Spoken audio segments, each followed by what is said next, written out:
to the second webinar session in the webinar series dubbed YALIRiseMW, hashtag YALIRiseMalawi. My name is Khadija Sungeni Musa. I am the Vice President of the YALI Association in Malawi, and I'll be your host tonight for this webinar session. We've got an interesting lineup.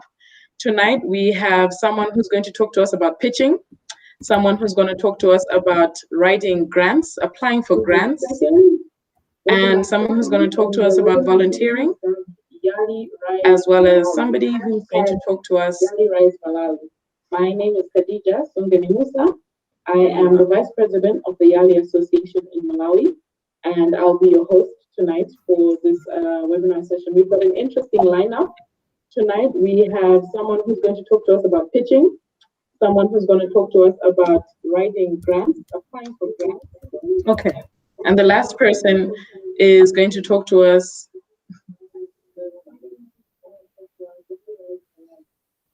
All right, great. All right, I'll do that. Thanks. Thanks, Rev. The last person says he's going to talk to us about effective use of media and communication for marketing. So the first person we're going to talk to today, his name is Emmanuel Chatina. He's a physiotherapist by profession. He has his own company, which he started in 2018. It's called the Online Clinic Yatu, aka Oclia, and it's Malawi's first online clinic. So basically, Oclia won a grant from UNDP to contribute to their fight to COVID-19. Emmanuel is quite good at helping people pitch for different things. He's helped a friend to apply for the YALI program, which he himself is also an alumni of. He's an alumni of the, no, not an alumni, he's a candidate rather of the Mandela Washington Fellowship as well. And he's also helped people to be able to write for scholarships. And a friend of his also won a Western Union scholarship to the value of 2,000 euros. So basically today, Emmanuel is going to talk to us about pitching for everyone, even if you don't own a business. Now we have this topic because we feel like pitching is actually a relevant skill for youth to have, especially because startups often need funding from angel investors. So you need to know what are the different type of things that you can say which are correct and which will get somebody to being interested in funding your idea. So over to you, Emmanuel.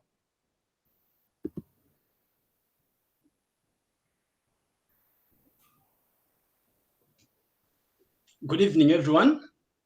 My name is Emmanuel Chatina. I'm the founder and CEO of Online Clinic Yatu. In short, I'll be calling it Oclia. So what is Oclia? Oclia is a Malawian startup that's on a mission to eliminate the common barriers to healthcare using innovation. So I'll be talking to you about pitching for everyone, even if you don't own a business, because I believe that everyone needs the skills to pitch. So I'm going to talk about the definition of pitching. I'm also going to give you my personal examples, pitching about Oclia, pre and post-COVID. And then later on, I'm going to give you some tips on pitch preparation. And finally, I'm going to talk about what good pitching can do for you. And at the very end, we're going to have questions for participants, and there are prizes at the end. So we are going to see how many pitches we do in a day. And that brings us to why do we need great pitches? So every person that joins your journey starts with a pitch. So whether it's a social journey, whether it's a financial journey, whether it's a mentorship journey, it all starts with a pitch. And if you own a business like mine, every single raise starts with a pitch. So before people have to put in money or any kind of investment in your business, it has to start first with a pitch. So what is really important in a pitch is that people have to buy your story first. So you have heard a saying that say that people, they buy your story before they buy anything from you. So that means for everything, including if you want maybe to be employed for an organization, people first buy into your story. And we're going to see much about these stories in the following slides. Presentation with an ask of a business idea or mentorship or anything in between to potential investors, partners, or customers. So what's important here is that a pitch is an ask. So you can't have a pitch without an ask. Anytime you are pitching, that means you're asking for something. That's why this topic I found relevant to even people who don't do businesses, because in everyday life, we are onto asking for something. Maybe you're asking for a job or you're asking for an investment, so it's an ask. So pitching can be spoken, it can be written, it can be both. And I'm going to show you how that journey has gone for me with Oclear. What is also important in pitching is that as a presenter, you have to tell your great story. So everyone has a story to tell. And that story, it has to be said in a pitch and it has to be said well. I've got 3 examples. My first pitching happened in 2018.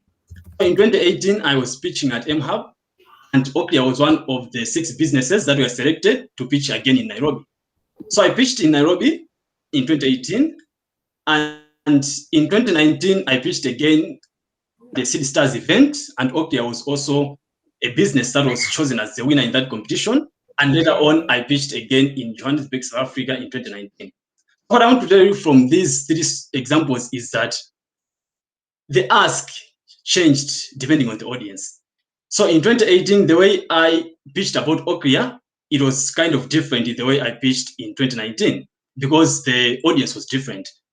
For example, in 2018, the audience was Digital Opportunity Trust, which focused on social impact, while City Stars is also a different kind of audience. So my pitching changed according to the audience. And this was pre-COVID. And post-COVID, I also give one example of my pitch. But what is important here to note is that the story hasn't changed. Our story is still the same, that at Oclear, we are eliminating common barriers to healthcare using innovation. So our story is still the same, but the ask just changed depending on the audience. So our work during COVID-19, it hasn't changed, as I've already said. We are still doing online medical consultations. We are doing home-based physiotherapy and nursing, and we're also doing medication delivery. So with this kind of services, now UNDP came into the picture. UNDP and Grow Accelerator was looking for businesses in Malawi, which can help in the fight against COVID-19. So Oclear was one of the businesses that were selected. And this kind of pitch, what I also want to tell you about is that this kind of pitch was not done on stage. So this kind of pitching, it was done through written form. So I had to write to tell about our story to UNDP and Grow Accelerator, and we were selected for that. So your pitch can also be in terms of in written form.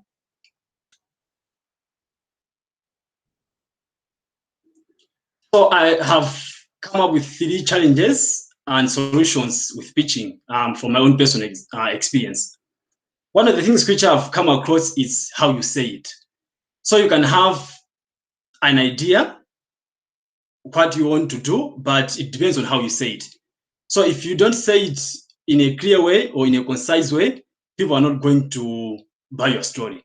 So you have to make sure that your story is right. You have to make sure that your story is also comprehensible enough. And another thing which I've also found out is that people always, they mix up the value and the problem. When you are pitching any kind of story that you have, the problem that you are solving is supposed to match with the value that you're giving. If you're going to give a value that is different from the problem, your story is not going to be bought. So that goes for everything. If you are applying for a job, it also goes, if you are asking for an investment in a business, make sure that the value that you're providing, it's matching the problem. Another thing which I also learned from the Oclear journey is about audience. So if you are pitching to the wrong audience, your story is not going to go any further. If you have an idea, you're not supposed to be pitching to everyone, because it doesn't mean everyone that is not your audience. You have to make sure that the audience which you are pitching to is the right one.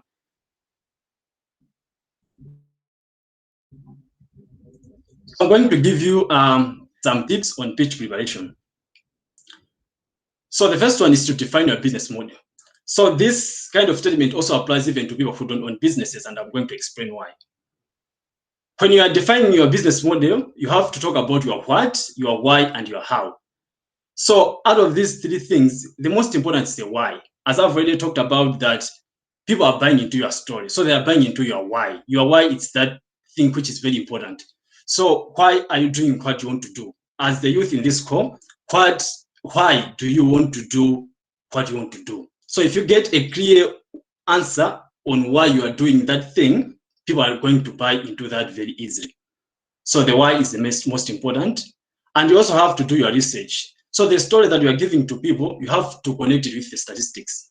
At Okia, we're giving our story of eliminating common barriers to healthcare using innovation. So we had to back that up with statistics. People who do consultations, people who have smartphones, people who are connected to the internet, things like that. So you have to make sure that the story also matches with statistics. Understand your audience. Who are you pitching to? Are you pitching to mentors? Do you want mentorship? If you want mentorship, you cannot be pitching to customers. So understand your audience. At Okia, we have pitched to investors, we have pitched to customers, we have pitched to partners.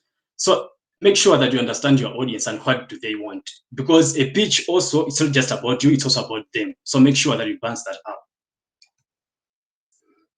As I've already talked about, a pitch always should have an ask.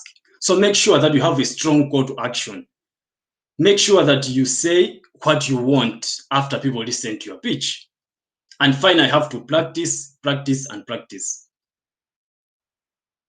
For those who have businesses, I can send you later on the contents of a pitch, things like problem statement, solution statement, all those things I can send to only those who have businesses. I'll also give you 3 things which I've identified what pitching is going to do for you. So first of all, pitching is going to give you a platform for networking opportunities. When I first started pitching in 2018, I've come across numerous networking opportunities which have been adding value to our business at Okia. Also, pitching is going to help you bring you to a wider audience. So for example, if let's talk in a business sense, if you own a business, for example, in let's say maybe in Shell, you want your business to have a wider audience. You don't want just to have customers only in Shell. So if you pitch, you're going to have your story also being promoted to a wider audience. And the third one, which I think is the most important, is that a pitch is going to help you to bring your idea to life. This is important for everyone. If let's say you want mentorship. If you want mentorship, you can't just stay in your home and expect people to come to you and mentor you.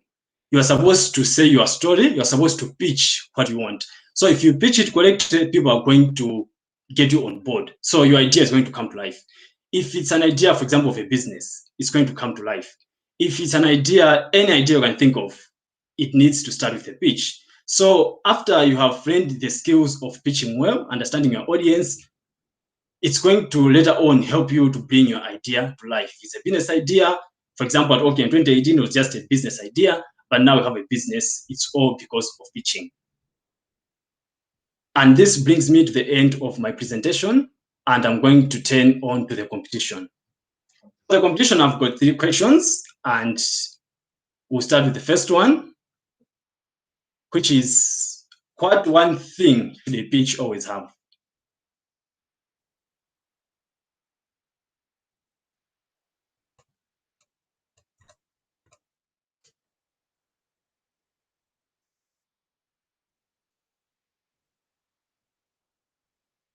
I'm going to be waiting for the answers before proceeding to the next question.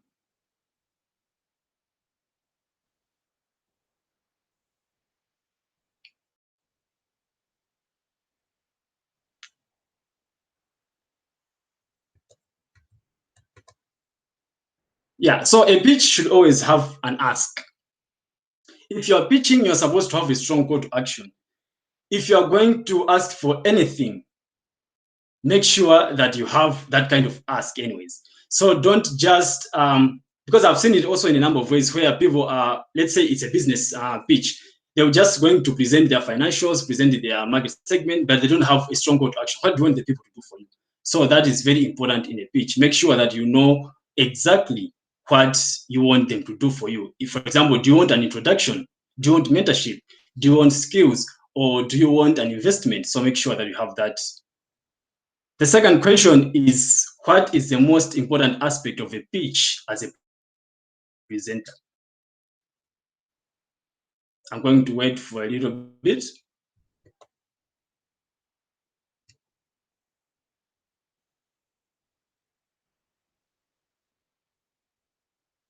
Let's get those answers.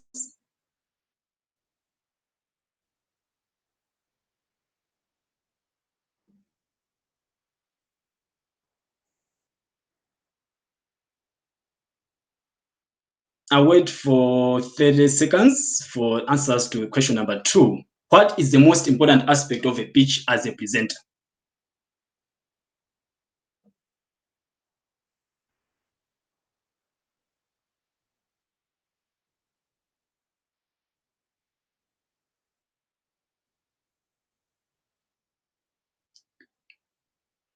More answers?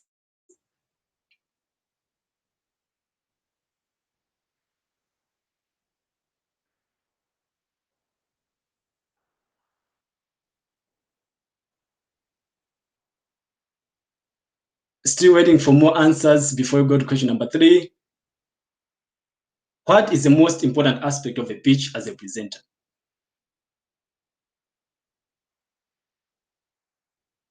Should I give a hint?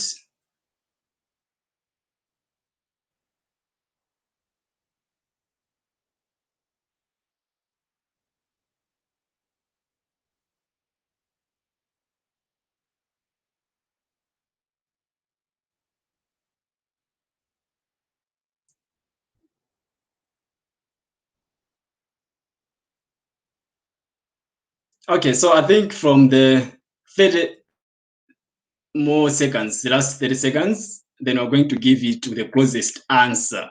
Because I think everyone is saying a why. Everyone is saying a why, but can we have a different answer? Okay, so I'm going to give the answer. And the answer is your story. What is most important as a presenter? It's not just about your why, but it's your story. So if you're telling a great story, the why is also in there. So I was looking for the great story. That's the most important aspect of a pitch as a presenter.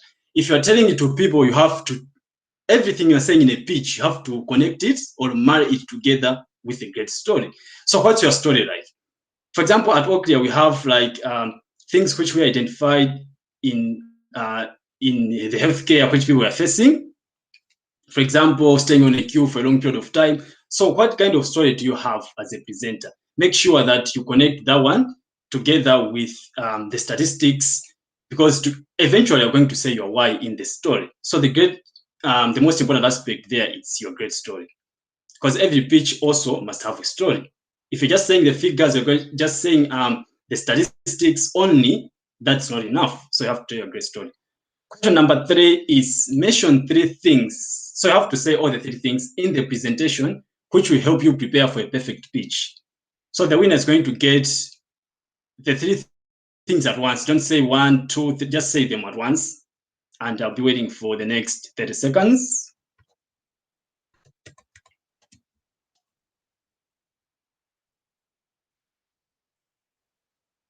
Three things, list them 1, 2, 3 in the presentation, which I've talked about, which will help you to prepare for a perfect pitch.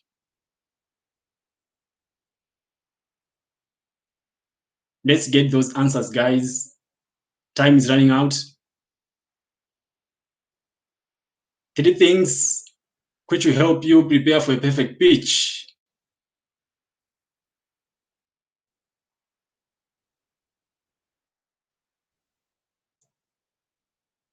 Waiting for the answers.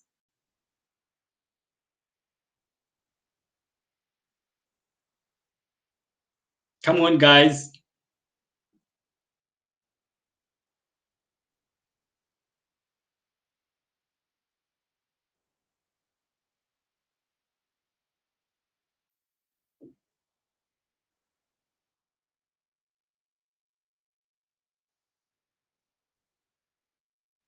"20 more seconds." So I think someone in the chat has got it right. So I was looking about from those 5. So it's either defining your business model, that's where your why is, your research, understanding your audience, a call to action, and practice. thank you very much for your answers. And I'm sure I've seen 3 people who have gotten those answers right, and they're going to be sent the prizes which have been promised. So, ladies and gentlemen, this has been Emmanuel Jadina, the founder and CEO at Online Clinic at Ocria. You can get in touch with me on my email emmanuelchadina@gmail.com, or on social media at emmanuelchadina. You can also talk to us at Ocria or visit our website www.ocria.com. Thank you very much and have a great evening. Continue. Thank you very much. Over to you. Thank you so much, Emmanuel, for your presentation. And I'm really glad I'm monitoring the questions both on Facebook. YouTube doesn't seem to have too many people, though, so that's a bit disappointing that not many people are answering questions. But people on Facebook are going haywire. So what I want to do is, because your second question, nobody really got the answer right. So I'd like to do a bonus question, because I do want somebody to win a prize for that second question, for a third question rather. So I'm just gonna pick something out of your presentation and ask a question real quick. It's gonna be very easy. Just 2 answers to this question. Yeah. What are the challenges with pitching? There was a slide that Emmanuel talked about challenges and solutions with pitching. So I want to know 2 challenges. If we can see if we can get some answers to that, and then somebody can win the third prize, because it would be really a shame if nobody gets the third prize.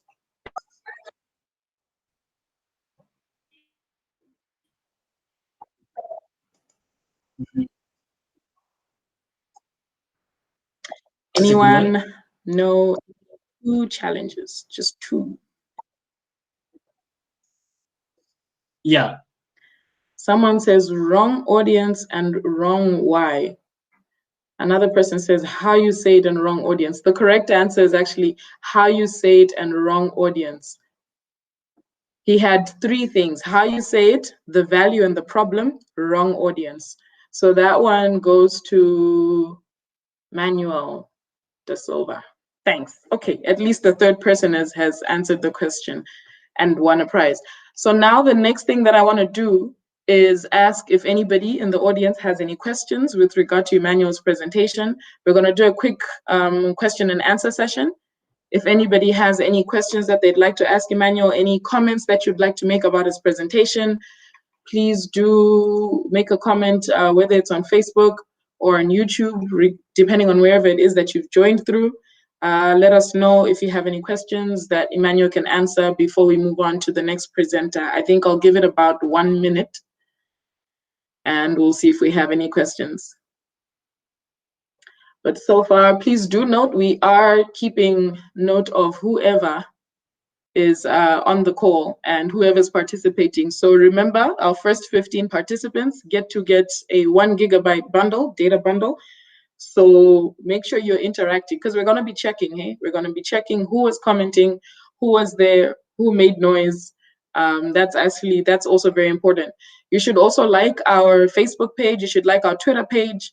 Our Twitter page is at YALI_Malawi. Our Facebook page, which you're on right now, at YALI Association in Malawi. What's the next one? YouTube. Our YouTube channel is YALI Association in Malawi. And our Instagram is also at YALI_Malawi. Okay, one of the questions that's coming for you, Emmanuel, how do you find a group to pitch to? Jimmy Brian Kayange is asking, how do you find a group to pitch to? Do you want to answer that for him?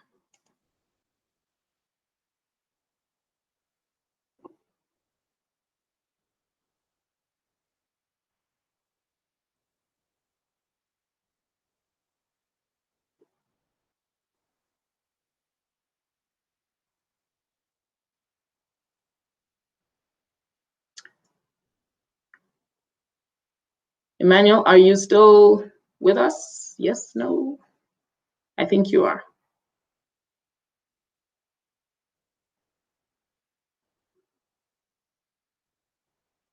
I can't seem to hear you, Rev.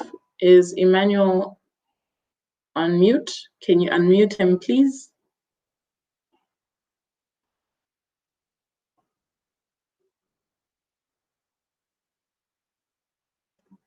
Okay, Emmanuel, you're not on mute on our side, so maybe you can check and make sure that you're not muted on your side. But so long, another question that's come in is from Douglas. Douglas would like to know, how would pitching get you exposed to greater platforms like the one you had? So because you seem to be muted for some reason, what I'm going to do is I'm just going to read out these questions. And at some point when you're able to answer them, guys, remember after this webinar, you can go on our website. The answers to the different questions are going to be posted on our website, which is www.yaliassociation.org. Is it? Yeah, yaliassociation.org. And any answers to the questions that you have, since Emmanuel's not able to answer them right now, they will be there together with his blog piece. So the next question is by Yanko Seunda. Yanko is asking, I understand pitching goes hand in hand with being a public speaker. How best do you balance both? Which I think is actually a good question. Fasten Ali is asking also, how do you know that this is the right audience? So we've talked about you need to know your audience. How do you know that this is the right audience? Yeah, I think these are the questions that have come in so far. Nothing much going on YouTube except a few comments to say we can't hear you, Manuel. So yeah, I think we figured that one out. Something's happening on his end. But yeah, that's our website broadcast there, www.yaliassociation.org. So at some point, the answers to the different questions will be there. We are taking note. Thank you so much again, Emmanuel, for joining us tonight. And I think we're going to go on to the next presenter. So our next presenter is a young man known as Vince Malua. Now, Vince, let me just find his profile real quick.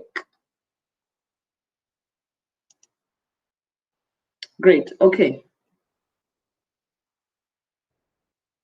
So Vince is he's not one of our YALI or Mandela Washington Fellow alumni, but he is also still an alumni of a US State Department program. He is the receiver of the Public Diplomacy and Small Grants by the US Embassy in Malawi, in Lilongwe. He seems to have a musical inclination and cultural inclination. So he's actually going to talk to us today about grants proposal development, business proposal, and planning development as well. So basically, Vince he's had, some past experiences in receiving funds for pitching for different projects, which he's won. He's won a project for funding from HIVOS. He's gotten funding from an EU Erasmus program, the Norwegian Embassy, the African Music Development Program, the International Cultural Marketing Workshop Project. So he's got quite a bit of experience in how to write grants and how to develop business proposals. He's also got a bit of experience as well in virtual workshop facilitation and using digital tools for talent and nurturing. So he's going to talk to us today about that topic. He is an alumnus of the International Visitor Leadership Program, IVLP, which is a US State Department exchange program. Over to you, Emmanuel. No, not Emmanuel, sorry, Vince. I apologize.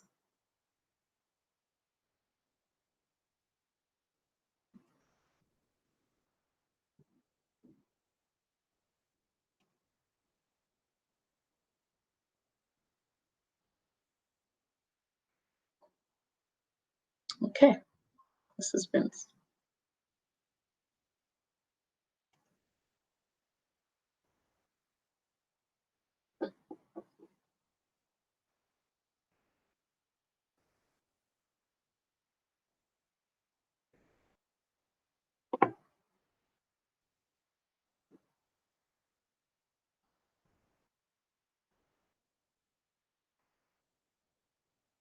Okay, we're gonna move on to Divine.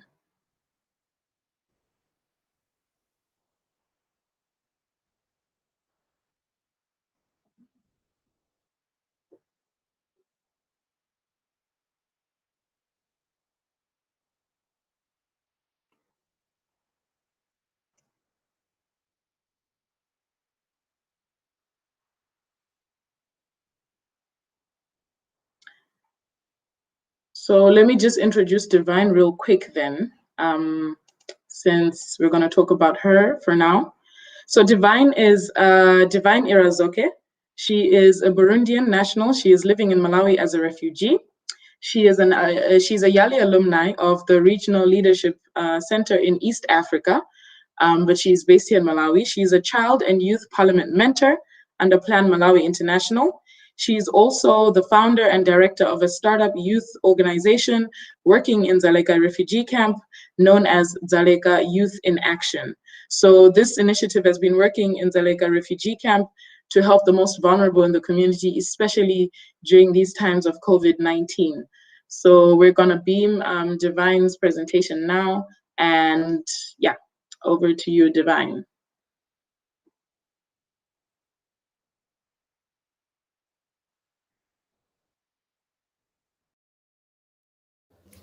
Hello everyone, I welcome you all to our today's presentation. It's a pleasure to have you all following us today.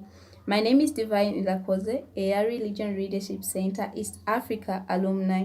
I'm a Burundian living in Malawi as a refugee, a founder and director of Dzaleka Youth in Action.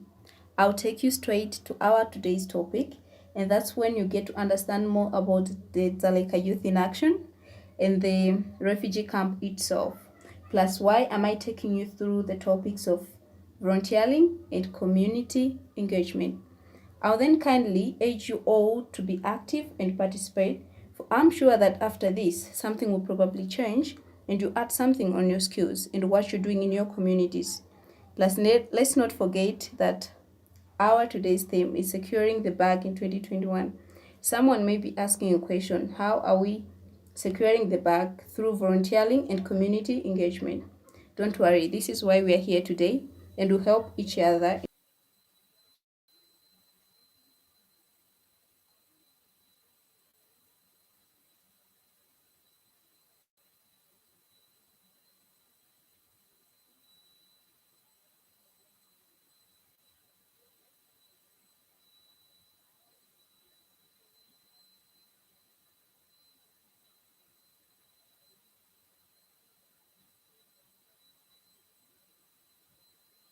With members who are more than willing to help their communities.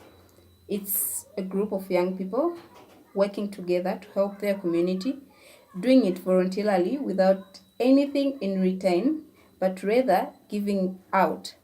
It reaches out to the most vulnerable people, and it promotes the youth to be responsible for their communities. As we can move to the next slide, we can see a picture whereby we have youth and people from the community. Well, for some of you who have never been to Dzaleka refugee camp before, Dzaleka refugee camp is a camp hosting more than 70,000 people from different countries, and it's based in Doha. Refugees live in a settlement with poor distancing. When I say poor distancing, there's a picture side whereby it shows some of the pictures in the community, and then you can see how they're being built, the poor condition of the houses itself, and then that's when you understand when I say poor distancing. And then life in the camp entirely depends on food distribution.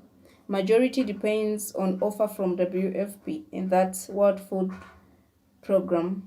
Now you can think of a life whereby you live depending on someone. You can never have something enough. You're always expecting to receive what you've been given. Being enough or not enough, you receive it like that. And then that's when you understand that the life in the camp is never easy. As we can move to the other slide, you see a picture of children standing outside their house. You can see the poor condition of the house itself. Now you can think of this. If this picture can show these poor children and then the poor condition of the house, think of other poor refugees living in the same situation who are not being presented here. And then that's when you understand that the life in the refugee camp, it has always been challenging. And then now that's when the Dzaleka Youth in Action came in with an idea of helping and supporting each other, especially during this hard time of COVID-19 pandemic, while everyone is crying, while everyone is having it challenging to live in this world. Now, remember, the Dzaleka Youth in Action, it is a youth initiative of youth living in the same community, despite the situation, despite the limited opportunities they have, despite the poor condition you can see, despite the COVID-19 pandemic that has affected almost everyone, they still grabbed it as an opportunity to help and serve their community. Remember, it's a volunteering work, and at the same time, they're engaging their communities. How are they engaging with their community? They are helping them, they're supporting each other. And then at the same time, when we visit these people in their homes, we have a good time of interacting with them, talking to them, advising them, making them understand that despite everything, life can still move on, how they can still survive with the same condition, with the same COVID-19 pandemic whereby everyone is struggling. Remember, it's a volunteering and a community engagement. Now let's move forward to our today's topic, which is volunteering and community engagement, and see how we can work this together. First of all, what is volunteering? Volunteering is an act in which an individual gives freely their time and labor for community service. Volunteering is a very human kind. Volunteers reflect compassion, unselfishness, concern, unselfish concern. Oh my God. First of all, let's understand what is volunteering. Volunteering is an act in which an individual gives freely their time and labor for community service. Volunteering is a very human act, and volunteers reflect compassion, unselfish concern, patience, and love for others, their communities, and the world. And now, why should we volunteer? It gives a sense of purpose and fulfillment. It builds a network, people with common interest, people who have the same passion of volunteering, working without anything in return. It increases self-confidence and self-esteem, of course. It advances your career. Like so far, as I'm saying, I took a course of social work. And then as I'm volunteering to do this community work, volunteering myself, it has increased more on my career as a social worker. So it also provides you with career experience. It teaches you valuable job skills. Community work is not everyone who can manage to do this community work. And then as you volunteer yourself, engage yourself with the community, interact with others while volunteering yourself, that's when it gives a valuable job skills as you get to learn different skills. It's also good for the body and mind. As you get to have something to make you busy, you volunteer yourself, working, it helps you not having enough time of busy thinking of something that can definitely affect you negatively. And then you have a good time to interact with others and at the same time serving the community. And now let's see how to engage our communities. Without a community engagement, you can never learn a good community. You won't have any interaction, and this is how you can engage your community. You share information, consult, plan, and act together. Encourage them to tell their stories so that you can connect to their emotions. Be a leader that encourages and understands community members. Always work towards adding value to the community members. Be inclusive and respect diversity. Make sure everyone fits in. A good example is Dzaleka community. Dzaleka community hosts different people from different countries with different backgrounds, with different culture and beliefs. And then as you work in such kind of environment, you get to know more and understand more about different people, and that's when you get to respect the diversity. You get to respect other people's culture and beliefs and whatnot. And what is the benefits of community engagement? It provides a better understanding of community needs and aspirations. It promotes inclusivity, drives social transformation, access to community empowerment, improves decision making, and builds sustainable communities. Now, as we conclude, I'll share you the impact of volunteering and community engagement on Dzaleka Youth in Action. We have supported refugees in Dzaleka camp with food supplies during this COVID-19 period. Our story has been learned by a non-profit organization in Uganda called Tell a Story Foundation Uganda. Community members have been educated on the rights of refugees and they are advocates of their right too. It has increased the numbers in youth participation. So far, we have a quite of youth willing to support and help their community and remember voluntarily without getting anything in return.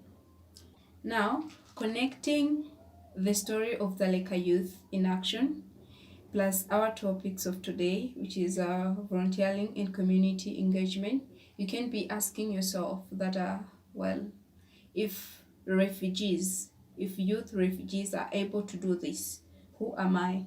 What am I still waiting to start something, to start supporting my community?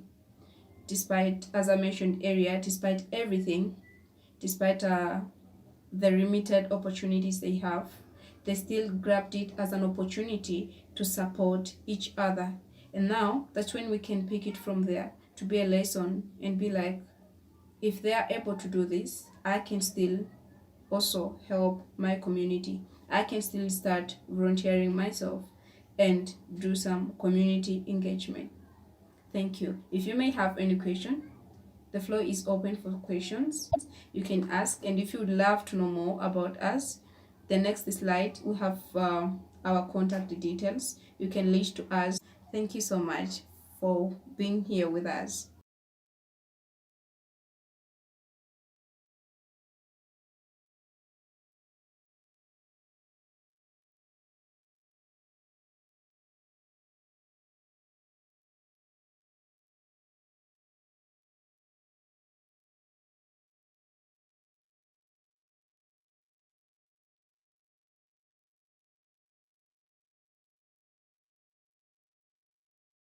Live on the live stream to answer questions, or sorry guys, my camera is here, but my questions are here. So you occasionally see this, but don't worry, I'll focus.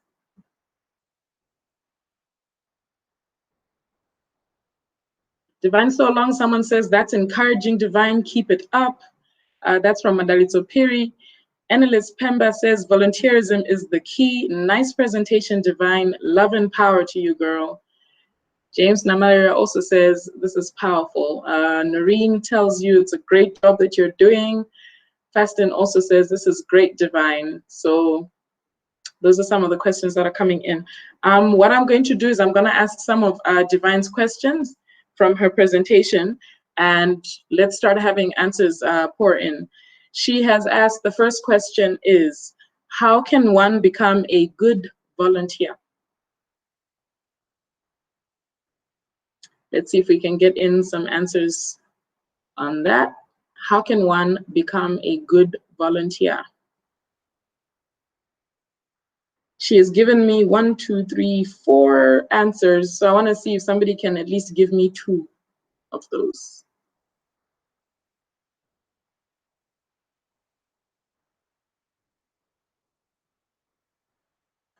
Still waiting for answers to pour in.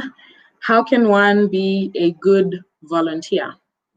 How can you become a good volunteer?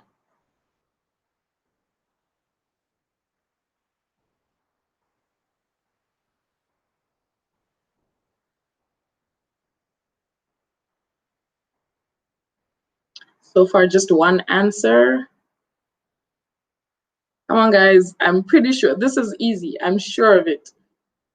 What are the ways in which you can become a good volunteer?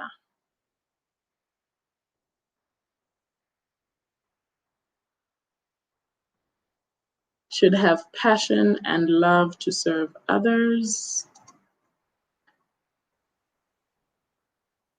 Okay, great.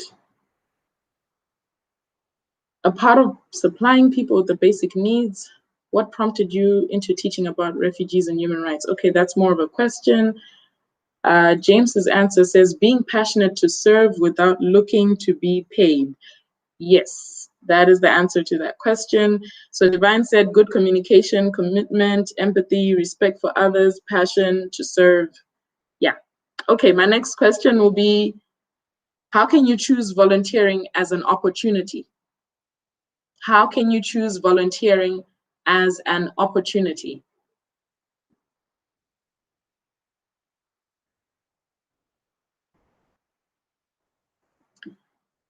Second question is, how can you choose volunteering as an opportunity?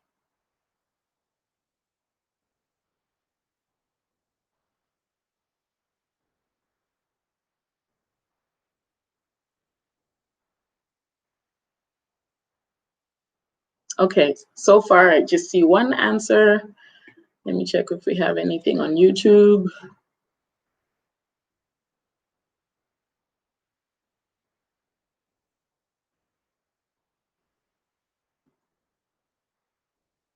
Come on, guys, I'm looking for answers to the question, how can you choose volunteering as an opportunity?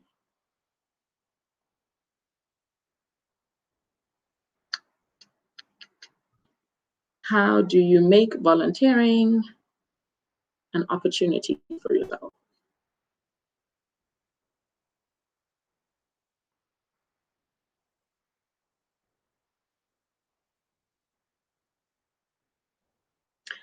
Somebody's actually answered.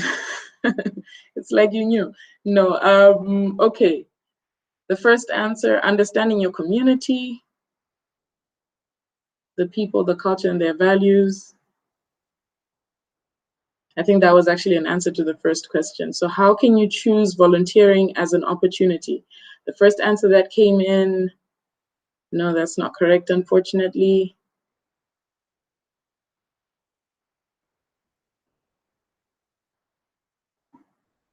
Okay, we've got an answer. You can choose by having a passion first for your community, have a mentor. So Divine had said, yeah, you choose a course that you're passionate about, find an opportunity that matches the skills, interests, and schedule. So I think the closest and first answer to that was the one provided by Kondanani Landford. You can choose by having a passion first for your community. And the last question, let's wrap this up real quick. How can you get a job experience by volunteering? How can you get a job experience by volunteering?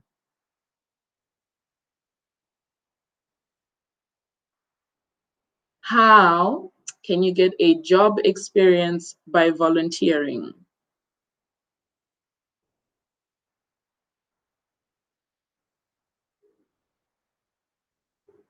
If you volunteer, what are the things that you can do while you're volunteering that are going to help you get a job, that are going to count towards your experience when you apply for a job?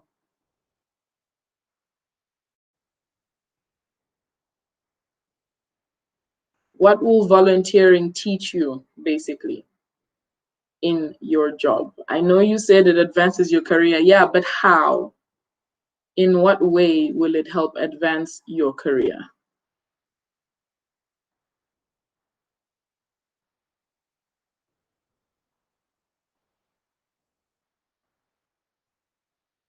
Come on, guys, I'm only seeing 2, if not 3 answers on both platforms. There's quite a few skills that Divine had mentioned which can help you, especially if you're looking for a job. So what are the skills that you can gain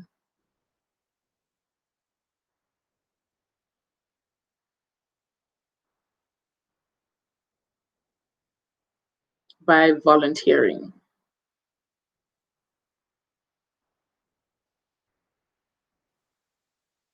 Aha, there we go. Somebody has answered The first person to answer says, volunteering gives you a platform to use your skills. Yes, that's the first correct answer. That's actually closest to the answer that Divine gave. So Togozile R. Mhango says, volunteering gives you a platform to use your skills, to use your skill set and work with others to improve your team working spirit. So yeah, that's the closest thing to what Divine had given, which she said it can help you learn new skills, gain experience, and sometimes even a qualification. So yeah, we'll take that from Togozile R. Mhango. Guys, please monitor when you're answering the questions. If you can remember which question you answered, we're monitoring obviously, but we'd also like you to do the same. And I think now we'll be able to move on to the third presenter. The third presenter we have got this night. Rev, who are we having?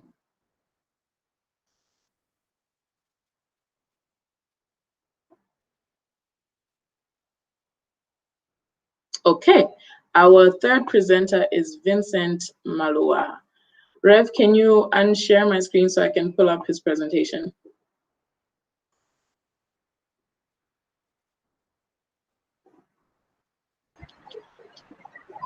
Thank you.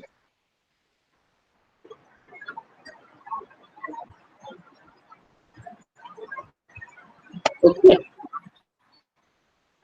Okay, I've got Vincent's presentation now. So let me just introduce Vincent. Who is Vincent? I already introduced Vincent, but I'm gonna do it again. Sorry about that. I already introduced Vincent, but I'm gonna do it again just for the sake of it. So Vincent is an external participant. He is not a member of YALI or the Mandela Washington Fellowship, but he is an alumni of a US exchange program. He's going to talk to us about grants proposal and business and planning proposal development. So Vince has quite a bit of experience in that. He's done a lot of writing and he's won a lot of grants for various projects. So over to you, Vince.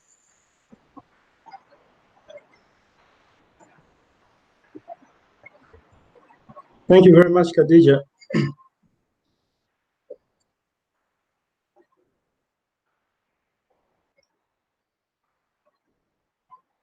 Hello, good evening, friends. My name is Vincent Malua. Like Khadija has already introduced me. So I'll go right straight up into the presentation. I'm glad you're all here, and I'm very much humbled to make this short presentation to you about grants proposal writing. So moving on.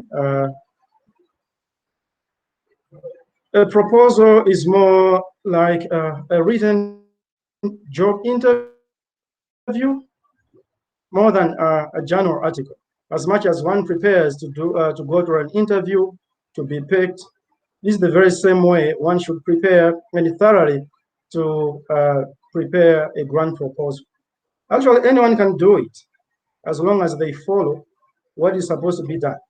It is not an easy task, I must say, I should say, but it is doable when you have like the right resources and the right knowledge about it. So it shouldn't be something that one should be puzzled, like, is it really possible or not? There's no any magic about it. Anyone can write grants and they can receive grants as long as they follow what is supposed to be done.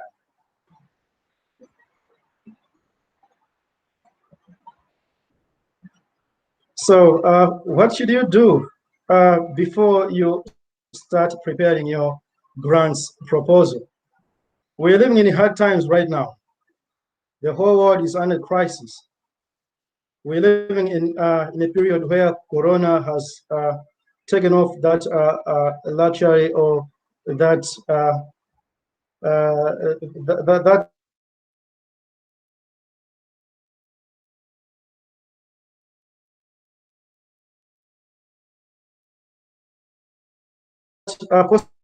possibility of us being together and working together. And I assume this is the best time on grants proposal writing and be able to implement that dream project that one has always ever wanted to. So what should be done before you start putting up your proposal together? You need to do your homework first. You need to know your what. You need to know your why. Aside that, you have to make sure that your project perfectly fits or sync into the priorities of the funding agency. Besides that, you also have to understand the priorities of that funding agency. You may have a good project idea that you want to advance or implement, but if you present it to a funder whose priorities are detached from your idea, you may not be funded. It may not mean that your project is bad or your proposal hasn't been clearly written or correctly written. It may not be, it may be just that you missed what that funder is prioritizing at that particular moment. Another thing is funders want to support projects that enable them achieve their goals. So you are there with a perfect project, with a perfect idea.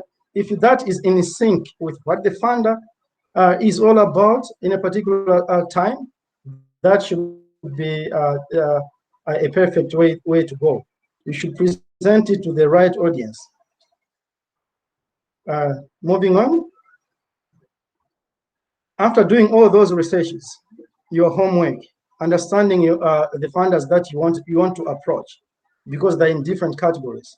There are family foundations. A quick example in Malawi that is working in Malawi right now, most of you may know it, is Sigo Family Foundation. There are government agencies and departments. Some of the diplomatic missions also in Malawi do provide fundings, and one of them is the US Embassy. And thanks very much to them for making this webinar possible tonight. So writing your grant proposal. Moving on. There are quite a lot of do's and don'ts. I could not highlight all of them in here.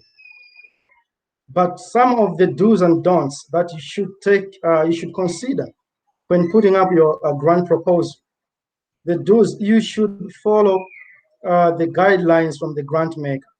And this grant maker is that funding agency. You should be able to follow their guidelines. Another thing is to get a second look at your proposal before submitting it. You may do a great proposal, but there may be a lot of typos in there. You may do a great proposal, you may have a great idea and putting up a whole lot of a proposal, but you may have a lot of mismatching information, and you may not quote your facts sometimes right. So you need to do a run. You should go through your proposal, the grant proposal again. You should do a proofreading, and it is best to share it with someone. And that's how I have actually succeeded, like my whole life that I've been into this grants proposal writing. This I'm saying because since I graduated from the University of Malawi in 2012, my works have been largely dependent on funding. All the organizations that I've been working with and some of the personal projects that I've been implementing, most of them have been funded by grant makers and other funding agencies, both local and international organizations. So it is best to have your proposal written down and be able to share it with somebody else so that they can also see and be able to tell you where you should correct before it goes to the reviewers. And these are the funding agencies. They receive a lot of proposals that they go, because some of the proposals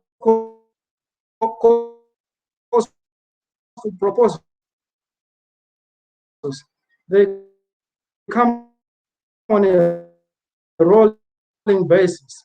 They may have plenty of them in their inbox, but since your proposal may not be clear, may have a lot of typos, they may not have any. Another thing is what you should not do is to wait until the last minute. The moment you saw a call for proposals, go for it. Start doing your homework. Do your research about the grant maker, about the funding agency. share with your project idea with someone else. Another thing is to frame your proposal in terms of, not in terms of your organization needs or personal needs. We are interested to see the problem that you are trying to solve, because that's the basis of implementing projects in our communities. We're there to solve problems.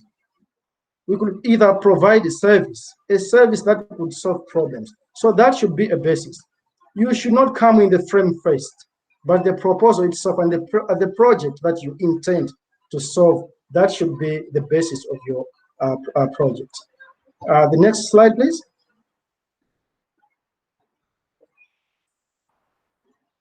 So, putting up a proposal has a whole lot of a structure. There's a basic structure that one must follow. This may not be conclusive. There may be different styles. Other grant makers, they have an already made application form.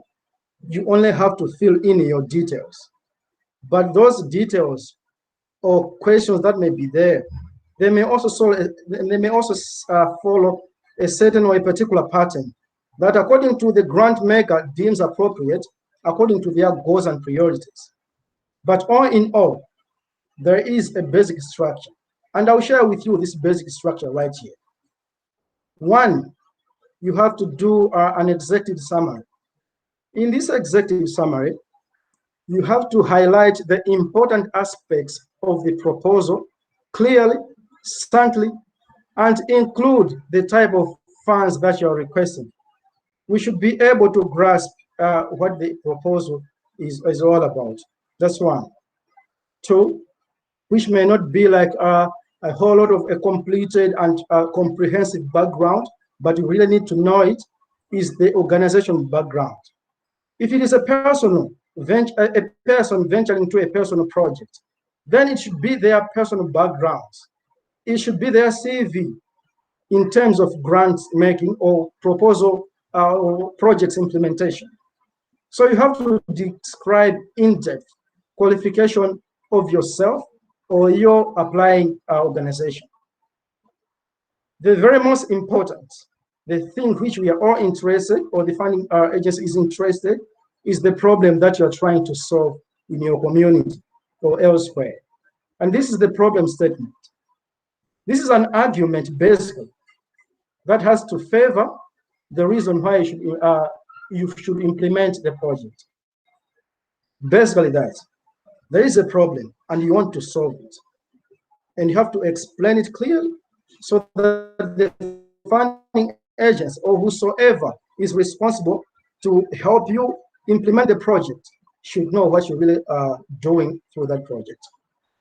And another thing, that is point number 4, is goals and objectives. On the goals and objectives, these are supposed to be SMART. These are the goals of the project and the objectives of the project itself. And these things, they're supposed to be SMART. And what does this acronym SMART mean in terms of grants making?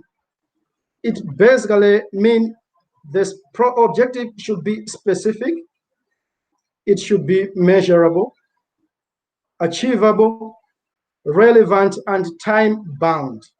These things should be able to define your goals and objectives. We should be able to see, they have to be specific. You do not have to generalize them. We need to know the specific areas that you need to tackle. And we need to know the time frame itself. How long are you going to do them? And that should be time bound. The relevance of those objectives or the project itself in a bigger picture. And how achievable and feasible is that? And how measurable is that?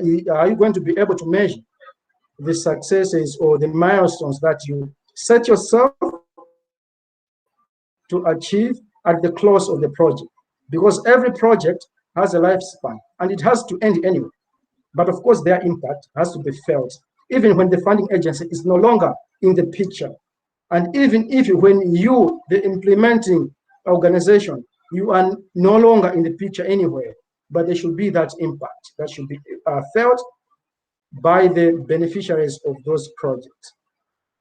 Number 6 is the beneficiary itself, a point that I have just started talking about. These are the people who are directly linked to the project in terms of benefiting. People that will benefit from the project. Those people whose circumstances you, as the implementing agency, are going to solve by implementing the idea that you clearly explained in your problem statement. Point number 7, is the timeline of the whole project. It needs to have a timeline. Like I earlier said, all the projects, they should have reaches the time where they must end. You should close them and be able to evaluate them on their successes, challenges, and all. So you need to have a timeline or a work plan in order to lengthen, of length of time in which each activity is going to take place. To implement your project or to implement your idea that now is a whole lot of a project, it has activities, and these activities needs to have also timing. You should be able to know when to start what and complete it when. Point number 8 is budgeting, and that's the whole essence why you are writing the project proposal to ask for funds. On the project budget, you need to, which is generally a proposal's narrative explained in figures. You have a narrative proposal, and you have a budget on the other hand that is supposed to help you implement the project. So this budget should be clear and well itemized, actually, because this is the very same project, but just explained in numbers, in figures, in terms of like you have monetized it. So there are 2 basic means of organizing your expenses, like creating your budget, by activity or by line item. Another thing is to do an M&A, another very important aspect of a project, and which you should take like serious consideration when putting up your project proposal. The monitoring and evaluation point. It is just mainly an approach to measure and assess the success and the performance of the project or programs while you are implementing your project. From the onset to the point where you're closing the project, you should be able to monitor, and you should also be able to evaluate. And these are the things also that makes part of the report at the end of the project. And even the progress report, you may also use some of the M&E report to make your whole progress report or even the final project reports. Another thing is the sustainability, which I also earlier tackled just in a stint. The sustainability, the project should have a sustainability plan. It should be sustainable. You have started an idea. It has been funded. You have implemented it. You have closed the project. What else? You want to still run the project. You want to continue to implement the project, maybe to reach out to wider audiences. And these are beneficiaries. To impact a lot of lives in your community or elsewhere, you really need to have like a sustainability plan to continue the mission of the project or the organization. And this should be able to continue even if the donors are not there anymore. Even if they say, due to coronavirus in these times, times are tough, we will not be able to continue funding. And that's the thing that most of the organizations right now are facing. The funding climate right now is not that really good because of this global pandemic. So you should have a plan to be still implementing your projects, even if such times comes, times such as this. You should be able to continue implementing your projects or be able to implement your, making your impact being felt.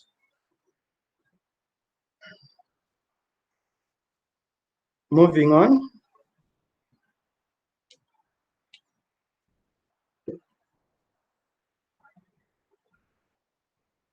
When writing that, having learned all those structures and all what one must do to put up a great proposal that could be funded and accepted, actually, you should be able to write that as if you're not writing to yourself. You should write for the reviewer and not yourself. And these reviewers might be people that do not even know you. And these reviewers sometimes are not even people that works for the funding organization that you're applying their grant for. They could be hired or even volunteers. So you need to reduce your reviewer's cognitive burden. Don't assume the reviewer will be able to understand your community, your organization, program, activities, etc., etc. You have to be clear and concise. Moving on.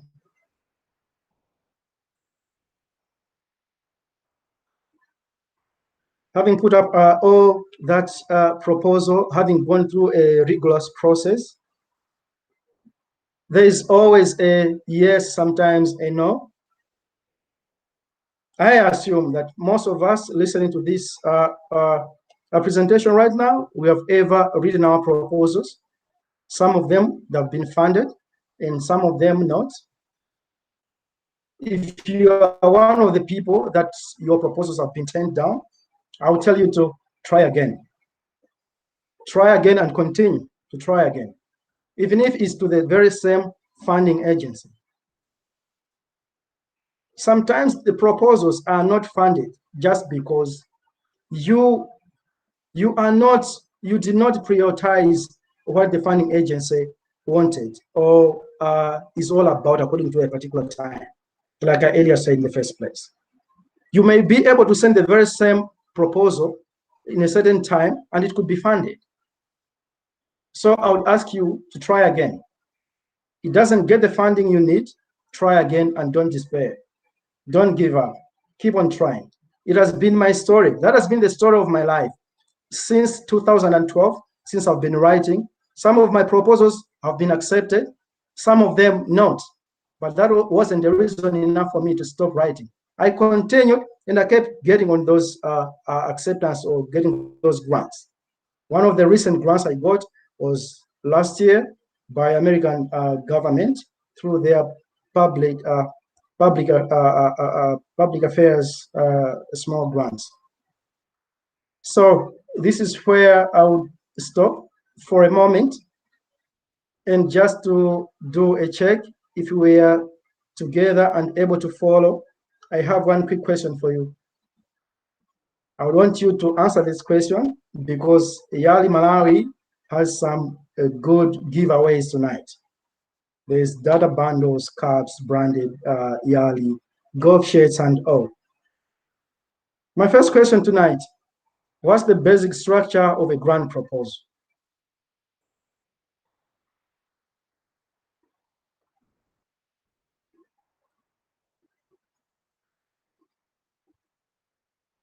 Like the structures that we have gone through, you may not mention all of them, but at least if you can give me 4, that would be a yes. 4 stages actually of the structure.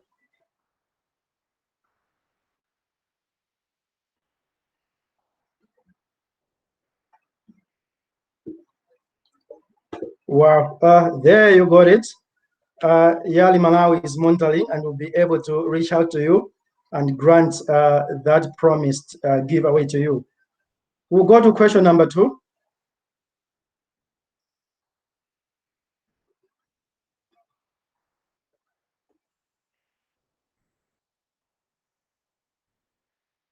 Another question is, what does the acronym SMART stand for in grant proposal writing? We just spoke about it a few minutes ago. What does the acronym SMART mean?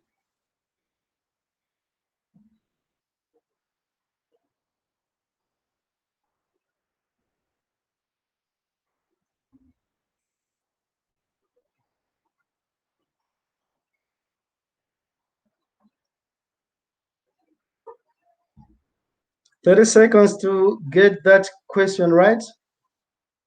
SMART, anyone? SMART.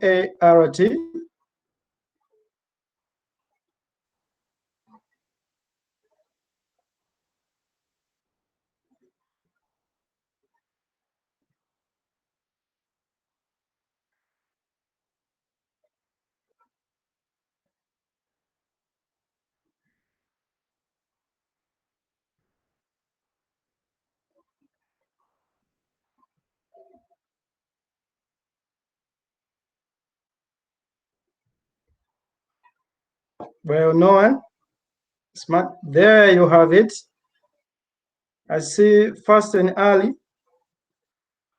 specific, measurable, attainable, realistic, and time bound.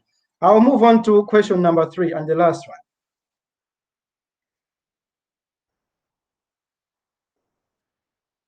What's the importance of doing a donor background check in the process of putting up your proposal?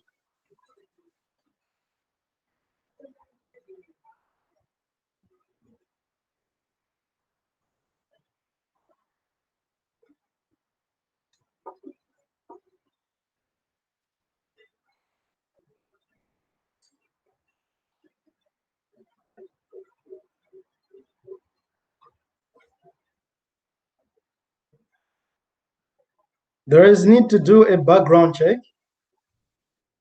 before you start putting up your proposal together. Bring all those steps and making that structure together. Why should you do the background check of the funding agency of the donor? Why anyway, when you know what to write about?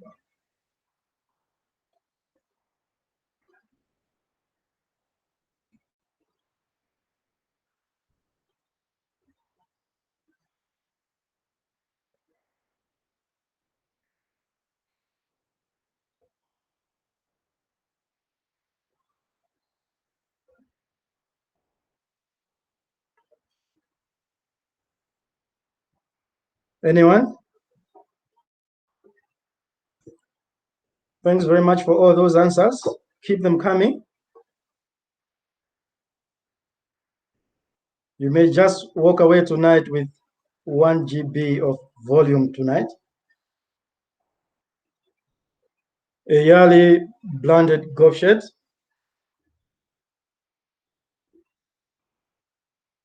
Cups, even drinking bottles.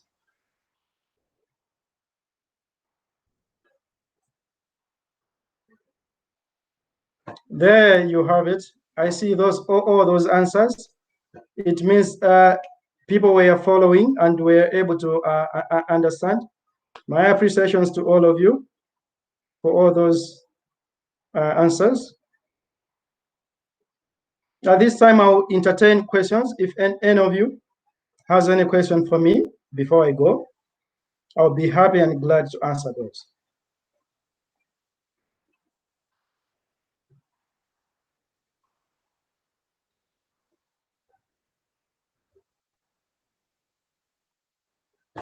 Great answers, gentlemen and ladies.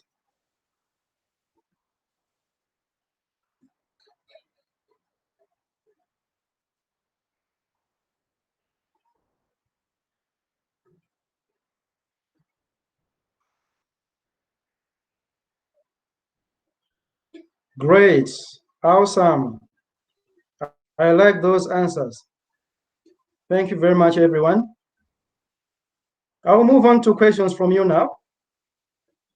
I had this honor to ask you some questions, and I would also give the very same honor back to you to ask me questions you want me to answer.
Thank you very much for all those questions.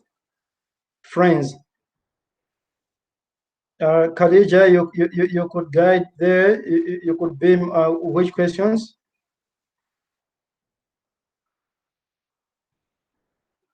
I'll also be able to answer all of the questions off camera of this presentation.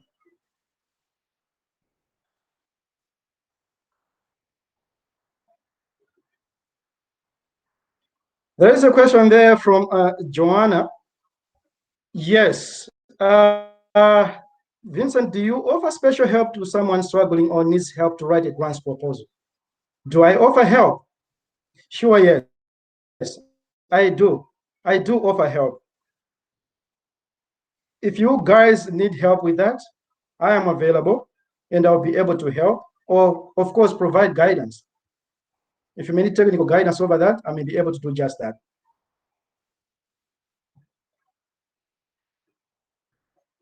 At the end of there are my contacts there. You can reach out through my email or via Facebook. You can connect with me and I can be able to share with you what type of assistance you may need for your project proposals. Sometimes all you need is not even a project proposal. Sometimes all you need to do is just ask advice. I hear that if you ask for money, you get advice. If you ask for advice, you get money. So yeah, I'm available for such and I'm glad to help. Another question?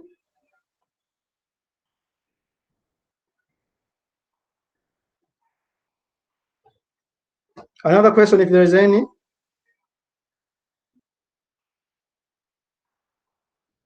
Yango Saunda, thank you very much, my man, for your question. You made mention of proofreading before submitting a proposal. What are some of the critical areas that require utmost attention within a proposal that should be prioritized in the process? I would say following the structure, like I earlier indicated, the proofreading only comes in very handy in terms of you may have good ideas that somehow are mismatched. You may have an idea that has been presented in a manner that is not making sense, perhaps, so to speak. Like I said, you need to relieve your reviewer, take off that cognitive burden of him. It's just giving you that space or giving somebody another eye to read through it. And in the process, you may also develop some new ideas and perhaps coin new ways. And those most important points even to think about are like the problem statement, which is also the rationale, the justification. Why should you be funded? Why should you be given all those funds to implement your project when there are a whole lot of other people asking for the same?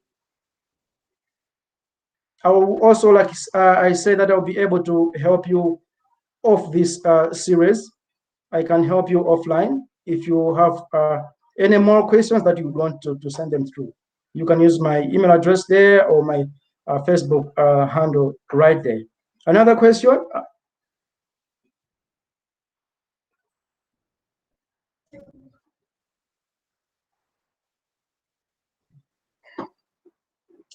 Thank you so much, Vince, for your presentation. There were so many questions that are flooding in, but because we are very much behind time and we have one more presenter, what I'm going to say is we're going to put these same questions also on our website, www.yaliassociation.org, and Vince and all the other presenters will be able to answer any and all of the questions that they may have missed during the webinar, and you'll be able to go and find them there. So keep an eye out for that. But for now, I would like to introduce our next presenter, and that is a young man named Japhet Tole. Japhet.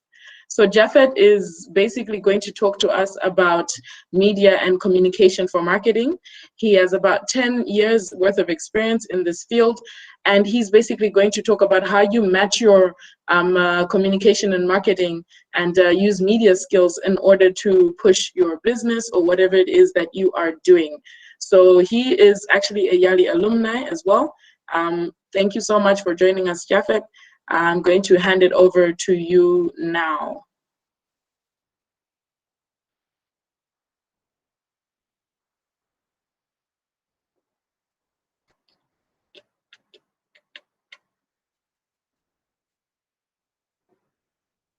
We can have Japhet. I hope he's online. He said he was online, so he should be coming on in a bit.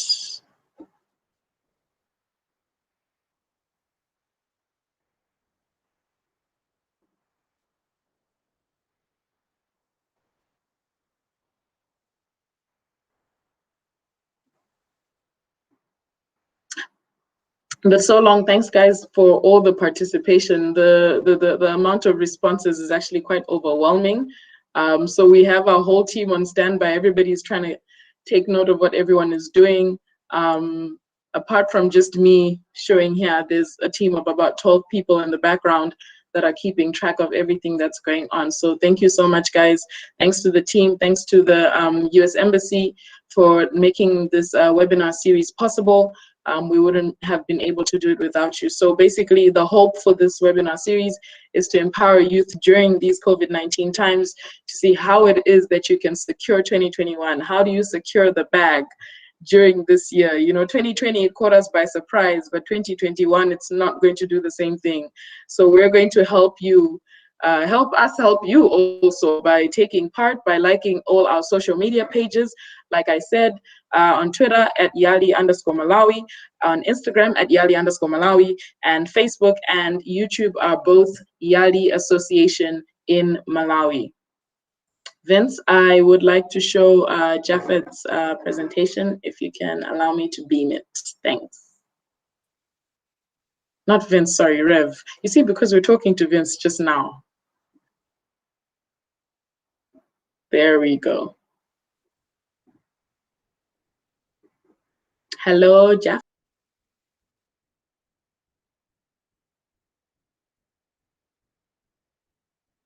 Hello, Khadija, you're speaking.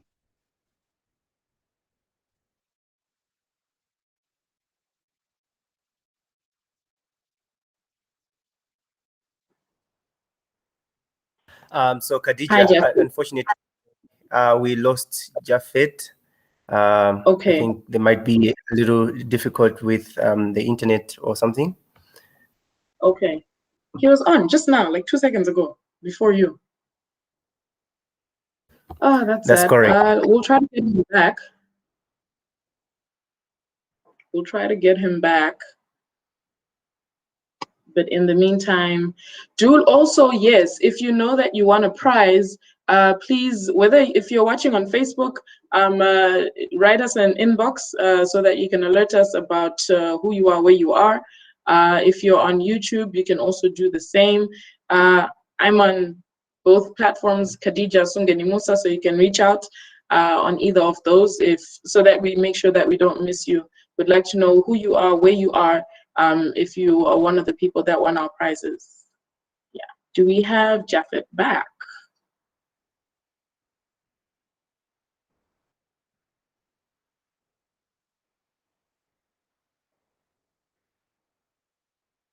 Yeah, let us know where we should send your prize. We have Japhet back. I see Japhet. Yes, I'm back. Perfect. Great. Let's just put you in presenter mode and then you can begin. Okay.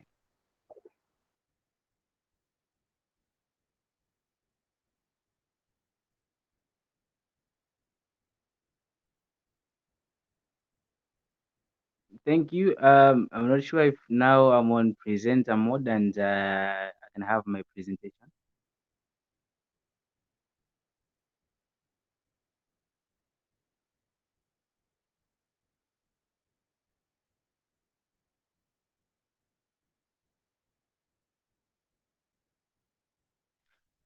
Okay.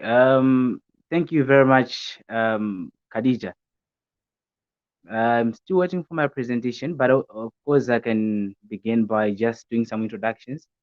My name is Japhet Tole. I'm a broadcaster, a media communication and marketing specialist. I've got a background of radio where I've worked for some years, and now I'm into marketing. I do public relations as well on consultancy basis, and of course I do some advertising and things like that. I'm going to make a presentation on the opportunities that are there right now in terms of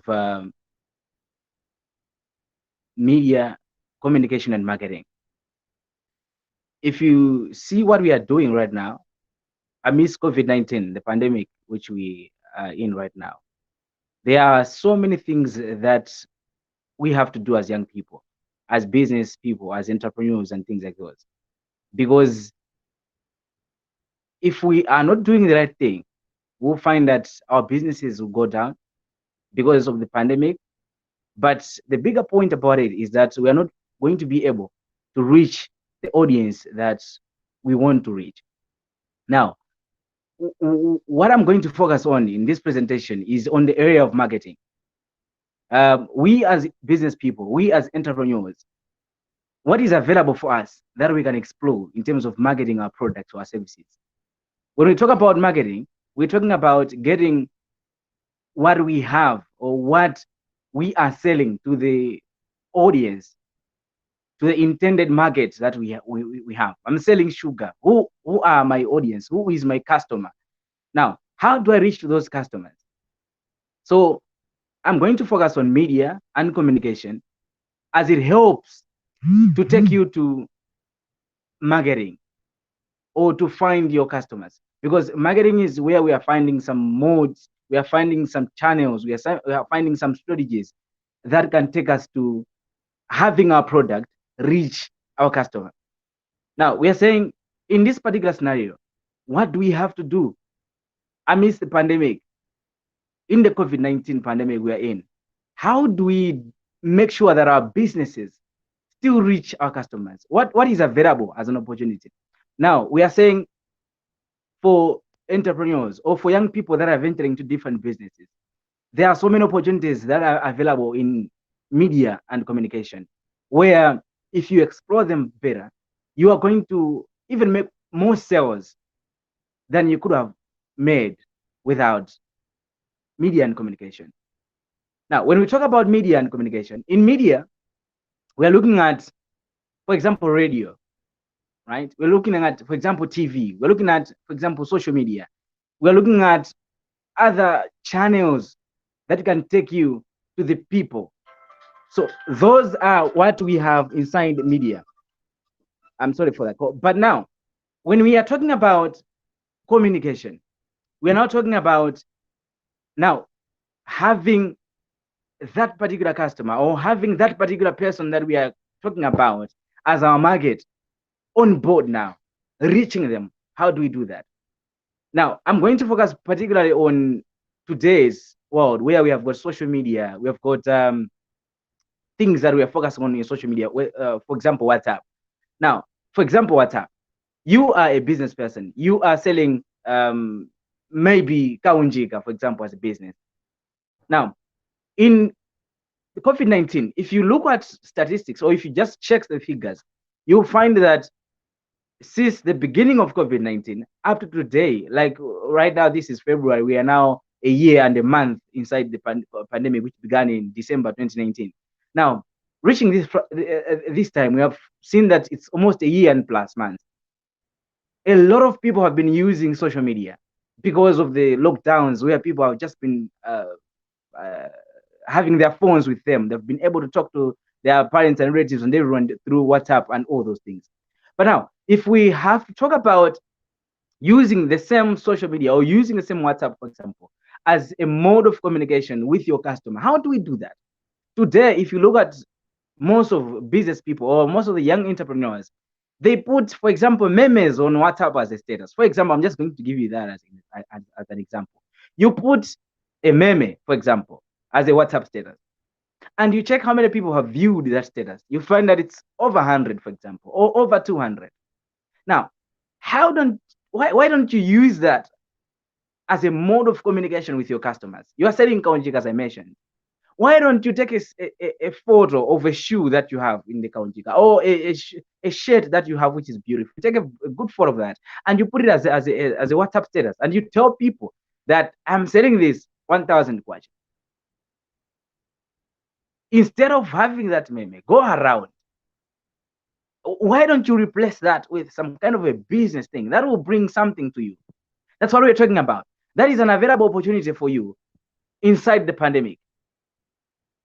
Now, if we have got to do with WhatsApp, as a young person, we see so many people putting things on the groups and all that. How many of us have taken that as an opportunity for us to sell what we are, to sell what we do? I've got my friends, and I was happy seeing him. He was mentioned, Yanko Seunda. He's a master of ceremonies. He's an MC.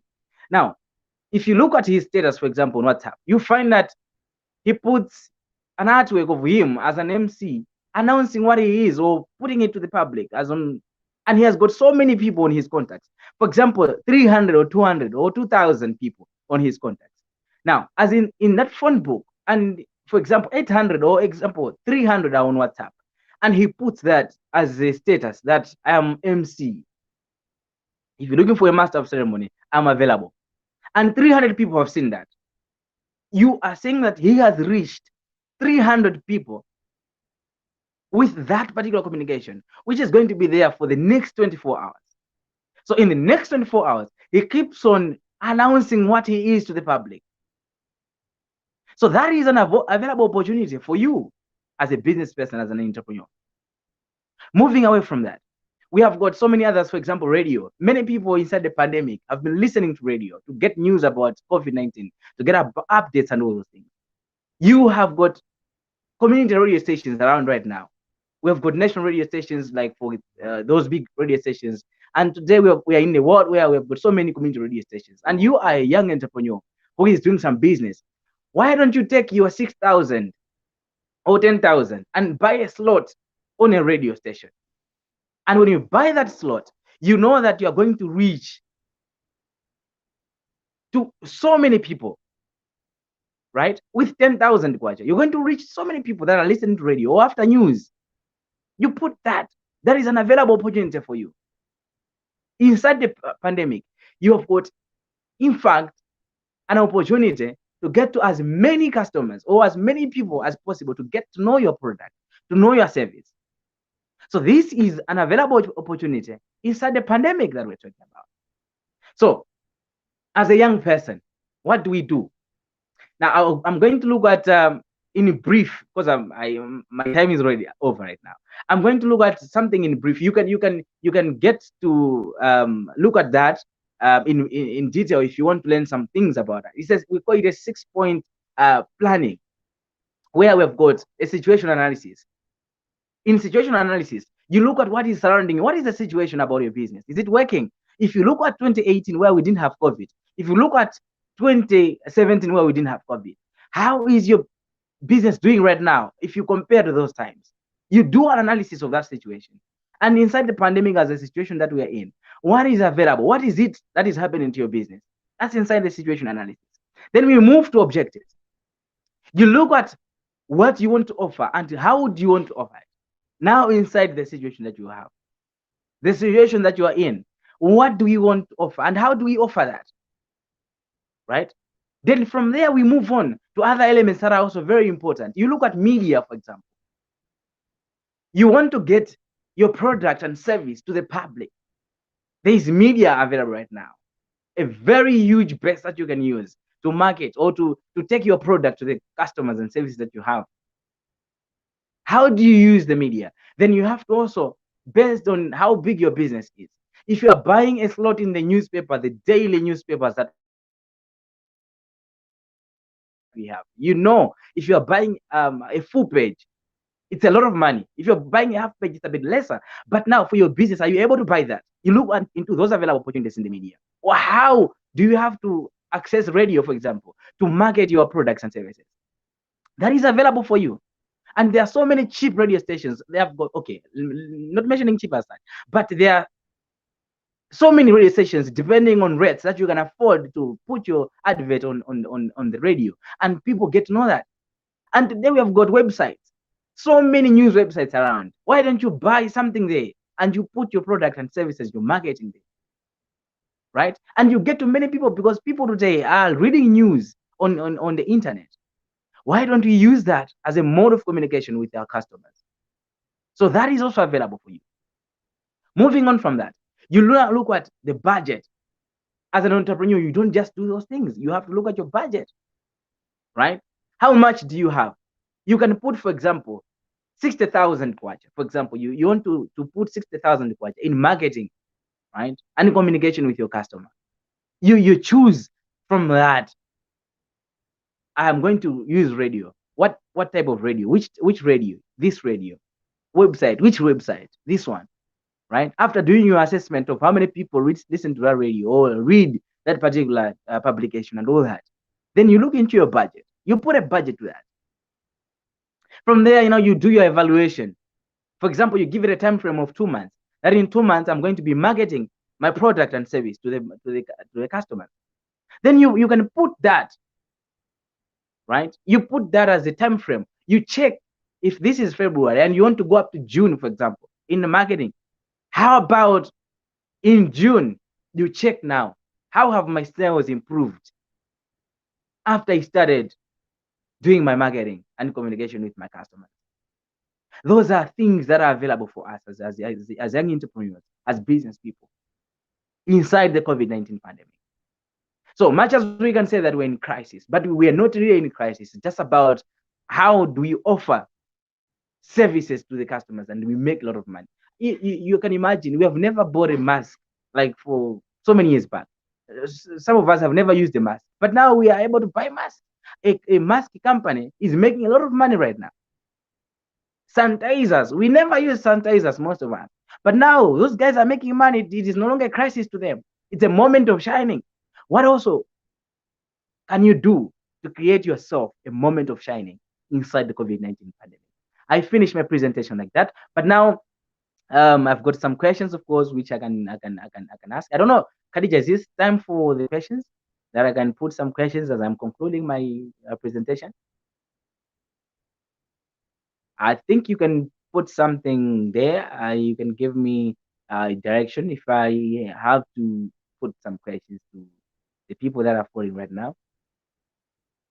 I've got some 3 questions, which, as we have been announcing that we are giving out so many things, right? That if you take something right, then you know that you've got something that you can wear for yourself and remember YALI.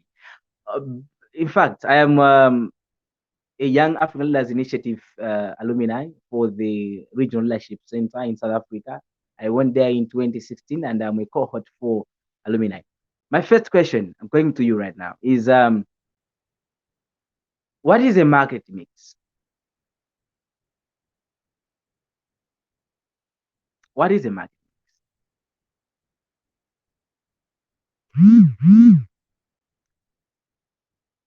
That's the first question I'm going to put to you. What is a market mix?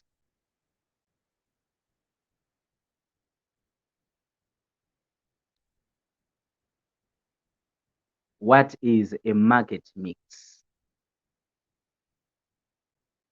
How do you understand market mix? What is it about? When we talk about market mix, what is it?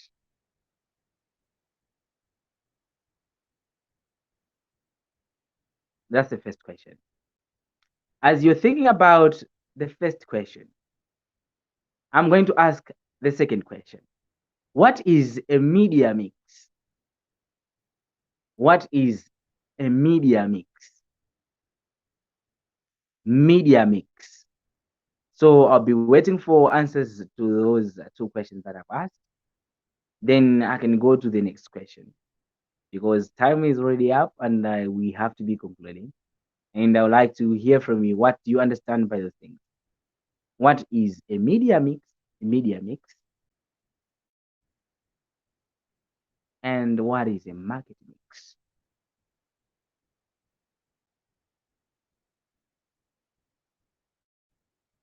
I hope you remember all the platforms, all the available ways that we can also be able to answer your the questions that we're asking. So I'm still waiting for the answers to the questions.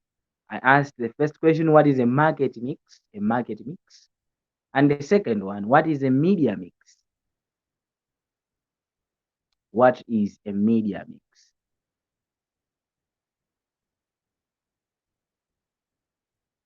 I hope, Kadi, you'll be able to help us with the answers if we're having any answers coming in, as we are also going close to the end of the presentation. What is a media mix and what is a market mix? Those are two separate questions. You answer one, you get it right, you're good to go. Khadija, can I put the third question maybe? Yeah. Your direction, please, if I can put the third question.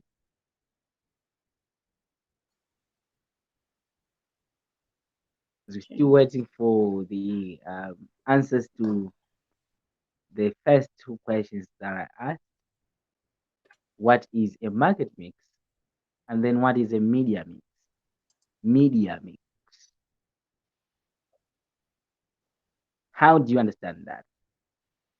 Okay. I'll be going, Khadija, to the third question. In your own understanding,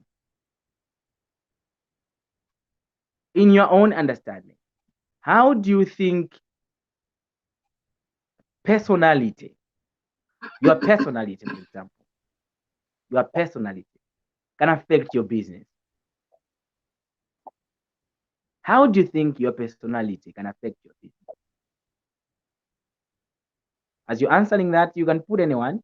It's not necessarily about you, but how do you think personality of a person can affect business? If I'm doing business, how can my personality affect my business?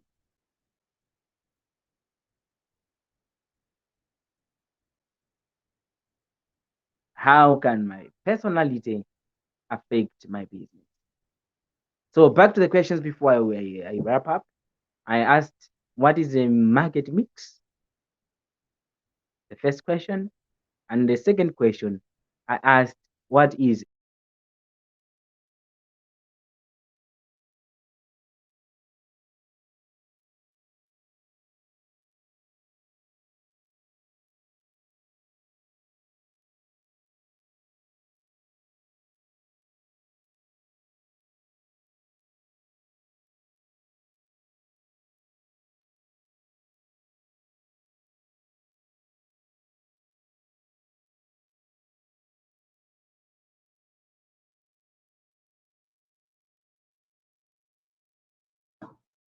Okay, I am back live. Thank you so much, Japhet. It seems we've lost him, but we were taking note of the different answers. So, for example, there was an answer by James Namalira answered the question about media mix. And so did Noel Jana. And I think the first correct one was the one by Noel Jana. A market mix is an integration of necessity to make your product or service available to the audience in the media industry. Ndazi, Ndazi, I'm just going to say Ndazi. 4 channels for marketing: price, product, place, promotion. And then the last one, I haven't seen any answers so far for the last question. But anyhow, we are taking note. If you would like, you can also send these answers to us in our inbox. We'll keep track and we'll notify the winner for the last question, because we have actually run way over time. The response for this webinar has been overwhelming, guys. I cannot stress enough how great it's been. So thank you so much. And we'll see you in the next webinar, which is going to be the second last Thursday of the next month. Thank you all, and I wish you all a great weekend ahead.